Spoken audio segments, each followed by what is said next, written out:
Right, so let's talk about some of today's news. Um, a 37-year-old woman has been charged with the murder of a 4-year-old, Amelia Brooke Harris.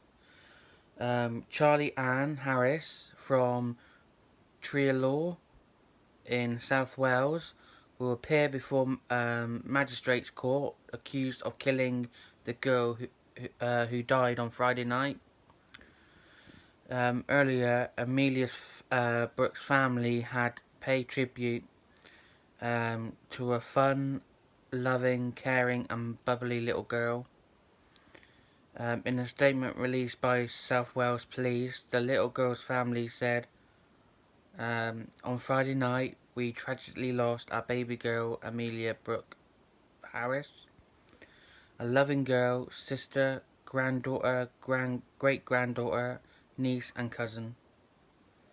Amelia was beautiful both inside and out, and was a fun-loving, caring and bubbly little girl.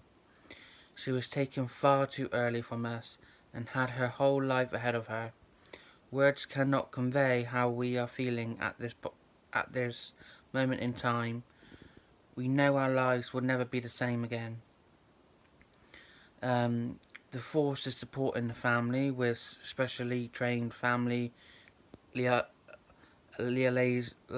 officers. Detective Superintendent Richard Jones of South Wales Police said, "Our thoughts go out to the family and friends in what is a traumatic incident. I would like to thank them for speaking with us and assisting our investigation at what is clearly in a very difficult time for them. I would like to also thank the local community for their patience given the significant police activity in the area over the past 36 hours. In addition, I want to remind members of the public to demonstrate responsibility when using social media. Some information has been both upsetting for family members and could compromise the investigation and future court proceedings." A force spokesman added, "Carly Ann Harris was charged with murder in connection with the death of the 4-year-old Amelia Brooke Harris on Friday, June the 8th. Carly will appear at Magistrates' Court tomorrow morning." I hope my thoughts go out to her family. Can't imagine what they're going through right now. The next one is commuters have been sharing their frustrations on social media as another week begins with a reduced service on Northern Rail trains. The company has apologised and said this interim timetable was introduced to improve reliability and major changes across the network timetable. But passengers say they've been left with overcrowded, dangerous services or trains which don't show up at all. Here are some of the issues customers have flagged up. They got passengers taken ill. Someone tweeted that one person collapsed due to the heat and lack of air in the train. And what else was it? All because of overcrowding.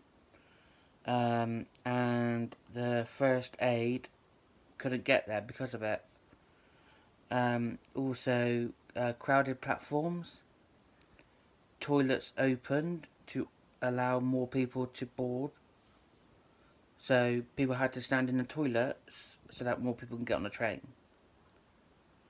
And also cancelled services, absolutely horrendous for the customers, especially when you got to get to work and everything. Hope it gets sorted out soon. Also, royal news. Newlyweds, the Duke and Duchess of Sussex will carry out their first major royal tour together on the other side of the world. Harry and Meghan will travel to Australia and New Zealand, as well as the island states of Fiji and Tonga in the Pacific. The trip will coincide with the 4th Invictus Games, the event Prince Harry founded for wounded and injured military veterans. No date has been given for the tour, but the games start in Sydney on the 20th of October. The Duke and Duchess are expected to be at the opening ceremony, but unlike the games in Toronto last autumn, where Harry first introduced Meghan to the world's cameras, the couple are not thought to be planning to stay for the entire week. A visit to some of the Commonwealth countries furthest from Britain will be welcomed by the Queen, who no longer travels but cares about the Commonwealth of Nations she has nurtured throughout her reign.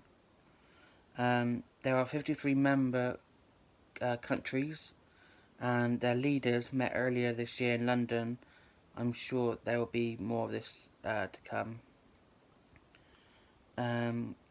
Next one is Pound World. Is set to become the latest retail casualty on the British High Street, as it calls in administrators, putting 5,100 jobs at risk. The budget retailer is posed to appoint Deloitte to handle an administration after last-ditch rescue talks with our capital broke down over the weekend. Poundland, which is owned by TPG Capital, has around 350 stores. Its possible collapse comes after both Toys R Us and Mapland fell into administration earlier this year. Other parties named as possible buyers were turnaround specialists, Alteri Investors, and Poundland's founder Chris Edwards, but a deal could not be struck. Poundland's losses widened in 2016 to 2017 to 17.1 million from 5.4 million of losses the year before. That's massive loss. The retail's move would come just days after House of Fraser detailed its plans to shut 31 stores, affecting around 6,000 jobs. I do love the pound shops. It's amazing what you can get in there. Yeah, that's some of today's news.